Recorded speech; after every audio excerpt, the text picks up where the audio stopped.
Okay, just a little background of Kierkegaard. He's sort of like you.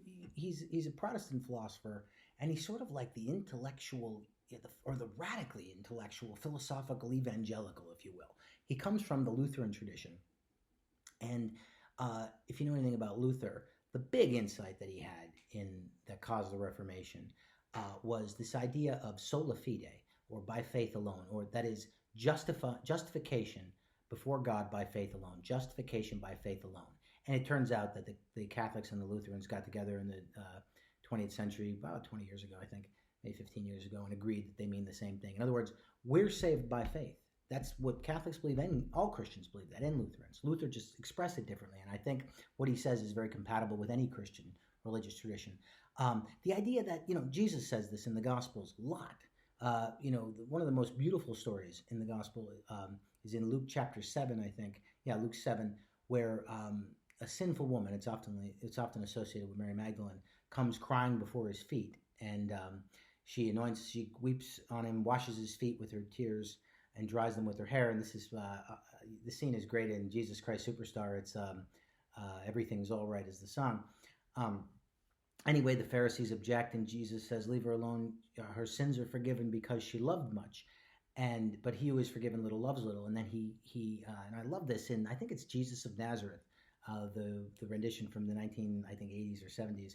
The actor Robert Powell grabs the woman by the face and goes, "Your faith has saved you." And it's very beautiful. And Jesus would say this often to people: "Your faith has made you well. Your faith has saved you." What does that mean? Well, for Kierkegaard and for Luther, and let's talk about Luther for a second. You're saved by your faith. Jesus says over and over in the Gospel of John, "Whoever believes in me is never going to die." He says it before he raises Lazarus. He says in the Eucharistic discourses in John 6, "Whoever believes will be saved. This is the work of God, to believe in the one whom he sent." Okay, so this idea that faith is what saves, and this is also littered through the letters of Paul, particularly Romans and Galatians. Galatians 2 is a very famous and very important passage for Luther. Ye brethren, you know that a man is not justified by works of the law, but by faith in Jesus Christ. In other words, this contrast with external dead works, this was the problem for Luther. It's a problem for Kierkegaard too, going through the motions, the outward, without meaning it in the heart. And it's the most famous passage is Romans 10:9, one of the most comforting passages, I think, in the whole scripture. Romans 10:9, it's often quoted by, it's in those evangelical tracts. It goes something like, if you confess with your heart that Jesus is Lord and believe, if you confess with your mouth that Jesus is Lord and believe in your heart that God raised him from the dead, you will be saved.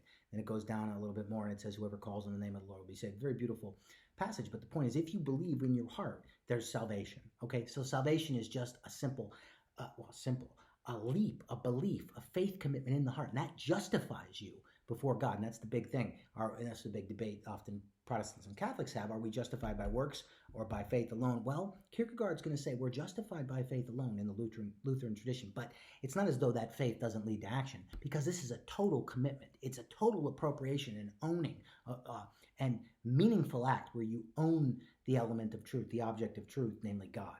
Okay, so we're justified by faith alone for Kierkegaard, but he's sort of riffing philosophically on that Lutheran insight, but that goes back to the New Testament. It's also a Catholic insight, but he's riffing on that insight that's so stressed in Lutheranism, namely, you're saved by your faith. And what does he mean by that? You're saved by your commitment, the truth that you find that you can live and die for. You're saved by finding your truth. Now, he actually thinks your truth is going to be the same as everybody else's, so it's not totally your truth. It's not relative.